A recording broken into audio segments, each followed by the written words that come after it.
Kodak কোম্পানিকে মনে আছে? 1998 সালে কোডাক কোম্পানিতে প্রায় 1,70,000 কর্মচারী কাজ করতেন এবং বিশ্বে ছবি তোলার প্রায় 85%ই কোডাক ক্যামেরায় তোলা হতো। গত কয়েক বছরে মোবাইল ক্যামেরার বাড়বাড়ন্ত হওয়ায় এমন অবস্থা হয় যে কোডাক ক্যামেরার কোম্পানিটাই উঠে যায়। এমনকি কোডাক সম্পূর্ণ দেউলিয়া হয়ে পড়ে এবং এদের সমস্ত কর্মচারীকে বাধ্যতামূলক ছাঁটাই করা হয়। ওই একই সময়ে আরও কতগুলি বিখ্যাত কোম্পানি তাদের ঝাঁপ পাকাপাকি বন্ধ করতে বাধ্য হয়, যেমন HMT ঘড়ি, Bajaj scooter, Dyanora TV, Murphy radio, Nokia mobile, Rajdoot bike, Ambassador গাড়ি। এই ওপরের কোম্পানিগুলোর মধ্যে কারোরই কোয়ালিটি খারাপ কিন্তু ছিল না।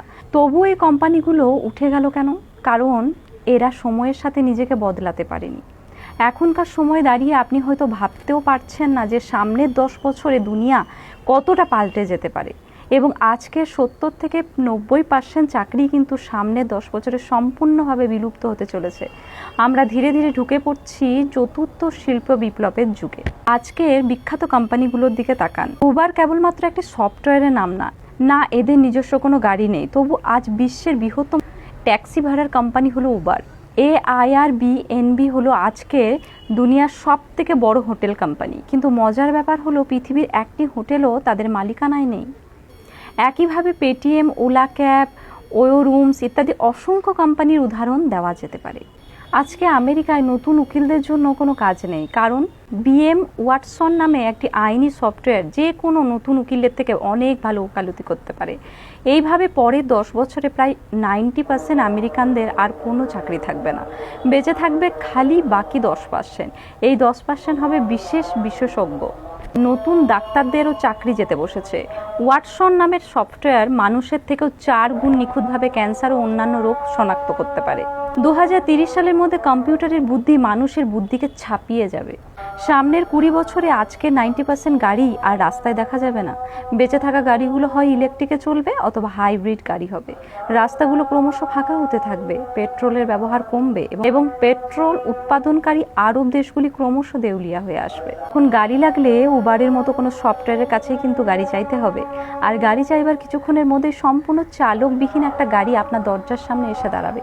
আপনি যদি অনেকের সাথে এই একই গাড়িতে যাত্রা করেন তাহলে মাথাপিছু গাড়ি ভাড়া বাইকের থেকেও কম হবে। গাড়িগুলো চালকবিহীন হবার ফলে 99% দুর্ঘটনা কমে যাবে এবং সেই কারণেই গাড়ি বিমা করানো বন্ধ হবে এবং গাড়ি বিমার কোম্পানিগুলো সব উঠে যাবে। গাড়ি চালানোর মতো কাজগুলো আর পৃথিবীতে বেঁচে থাকবে না। 90% গাড়ি যখন রাস্তা থেকে উধাও হয়ে যাবে তখন ট্রাফিক পুলিশ এবং পার্কিংয়ের কর্মীদেরও কোনো প্রয়োজন থাকবে না। ভেবে দেখুন, আজ থেকে 10 বছর আগেও কিন্তু রাস্তার মোড়ে মোড়ে STD বুথ ছিল। দেশে মোবাইল বিপ্লব আসার পর এই সব কটা STD বুথই কিন্তু পাততাড়ি গুটাতে বাধ্য হলো। যেগুলো টিকে রইল তারা মোবাইল রিচার্জের দোকান হয়ে গেল। এরপর মোবাইলের রিচার্জেও অনলাইন বিপ্লব এলো। ঘরে বসেই লোক অনলাইনে মোবাইল রিচার্জ করা শুরু করলো। এই রিচার্জের দোকানগুলোকে তখন আবার বদল আনতে হলো।